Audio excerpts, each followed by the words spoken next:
Hi, my name is Steve. I teach accounting at Valencia College, and these are 4 practices I do to help improve student learning.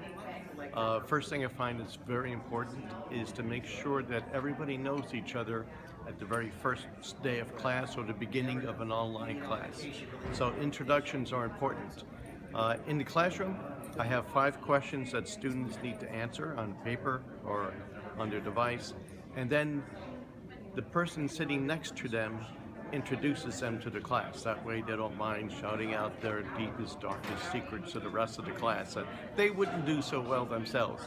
The next practice I have is uh, I have an introductory assignment for every chapter that we do in class. And students are, they're all open from the beginning of the semester, but they're due right at the beginning that we start that particular chapter in class. It's kind of fundamental, kind of rudimentary, but it gives them an understanding of what the chapter is about. So when we proceed and go more in depth, I'm not talking to someone who's thinking I'm speaking Greek, but actually have a basic understanding what's being discussed in the class.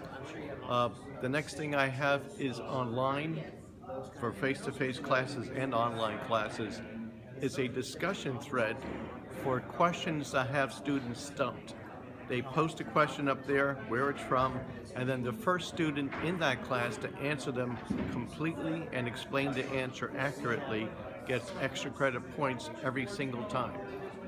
Nobody answers it, I'll put up my explanation, but I give it an opportunity for students to earn extra credit and to have help outside of class time, in between class periods or online as well. And the last one I would mention is that every time we complete a segment of the course, a chapter, for instance, or an exam, I tally everyone's grades. Everyone sees their grades, and I send out emails. Those who are doing well, I let them know that they're doing good. Those who are doing poorly or falling behind, I ask them why, offer help, and we see how we can do that together on a continual basis. But I don't leave any student behind unless they just decide not to answer. So that's my 4 practices.